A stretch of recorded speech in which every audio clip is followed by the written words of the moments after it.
NTV online দর্শকদেরকে আমি স্বাগত জানাচ্ছি। আমি মোহাম্মদ আফজাল হোসেন, স্টাফ করেসপন্ডেন্ট ভোলা। দর্শক, আমি এই মুহূর্তে দাঁড়িয়ে রয়েছি ভোলার লালমোহন উপজেলার। এখানে কেন্দ্রীয় বিএনপির স্থায়ী কমিটির মেম্বার মেজর হাফিজউদ্দিন আহমদ বীর বিক্রম, তিনি ইতিমধ্যেই এখানে তার মনোনয়নপত্রটি জমা দিয়েছেন এবং তিনি সাংবাদিকদের সাথে কথা বলেছেন। আমরা যেটি জেনেছি যে ভোলা সদর আসন থেকে বিএনপির মনোনীত প্রার্থী আলহাজ গোলাম নবী আলমগীর, ভোলা 2 থেকে আলহাজ হাফিজ ইব্রাহিম এবং ভোলা 3-এ মেজর হাফিজউদ্দিন আহমদ বীর বিক্রম, যিনি কেন্দ্রীয় বিএনপির স্থায়ী কমিটির মেম্বার, তিনি কিছুক্ষণ আগে তার মনোনয়নপত্রটি জমা দিয়েছেন এবং তিনি সাংবাদিকদের উদ্দেশ্যে দেশ এবং আগামীর যে ভোট রয়েছে সেই ভোট নিয়ে তিনি নানান কথা বলেছেন। বর্তমান সরকারের আমলে আইন শৃঙ্খলা পরিস্থিতির ঘোরতর অবনতি হয়েছে, তবুও আমি মনে করি তাদের সদিচ্ছা রয়েছে। তারা সুষ্ঠু ফ্রি ফেয়ার নির্বাচন দেওয়ার জন্য বদ্ধপরিকর এবং আমার দৃঢ় বিশ্বাস তাদেরকে যদি আইন শৃঙ্খলা বাহিনী ভালোভাবে সহায়তা করে তাহলে নিশ্চয়ই আমরা 2026 সালের 12ই ফেব্রুয়ারি তারিখে একটি সুষ্ঠু, নিরপেক্ষ, গ্রহণযোগ্য একটি নির্বাচন আমরা পাব। বাংলাদেশের স্বাধীনতা, সার্বভৌমত্ব যদি অক্ষুণ্ণ রাখতে হয়, প্রতিবেশী রাষ্ট্রের দাদাগিরির হাত থেকে যদি মুক্ত থাকতে হয়, তাহলে আমরা আশা করব জনগণ বিএনপিকে বেছে নেবে রাষ্ট্র পরিচালনার জন্যে। কারণ বিএনপি একটি অভিজ্ঞ রাজনৈতিক দল, যারা অতীতে চারবার রাষ্ট্র পরিচালনার দায়িত্ব পেয়েছে। আমাদেরই রয়েছে সেই অভিজ্ঞতা এবং শহীদ রাষ্ট্রপতি জিয়াউর রহমানের দল বিএনপি। স্বাধীনতা, সার্বভৌমত্ব আমাদের সবচাইতে বড় অগ্রাধিকার।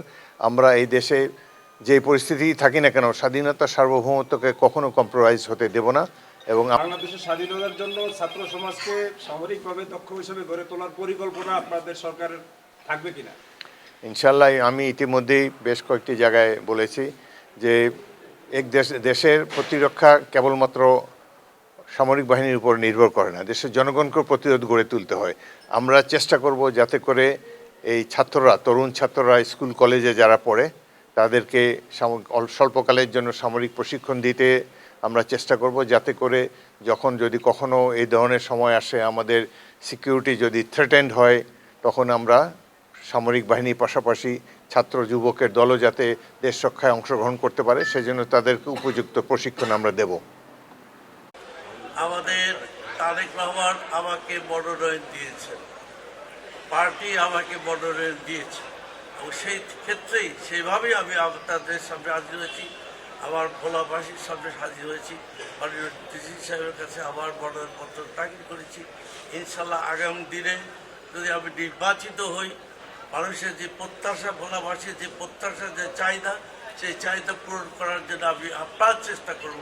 আমার তো চেয়ারপারসনের যে স্বপ্ন, বাংলাদেশকে নিয়ে, আধুনিক বাংলাদেশকে নিয়ে যে স্বপ্ন এবং বাংলাদেশকে একটি উন্নত দেশে নিয়ে যাওয়ার জন্য যে পন্থা উনি গ্রহণ করেছেন, যে 8 দফা আমাদেরকে দিয়েছেন, দেশবাসীর কাছে দিয়েছেন, সেটাকে নিয়ে আমরা আগামী দিনে আপনাদের খেদমতে আমরা হাজির হব। এটি হল আমার প্রত্যাশা। আজকের প্রত্যেকে মনোনয়নপত্র জমা দিয়েছেন এবং সকলেরই আশা যে একটি উৎসব এবং আনন্দঘন পরিবেশে আগামী 12ই ফেব্রুয়ারি নির্বাচন অনুষ্ঠিত হবে, এমনটাই আশা করছেন তারা। আফজাল হোসেন, এনটিভি নিউজ, লালমোহন, ভোলা।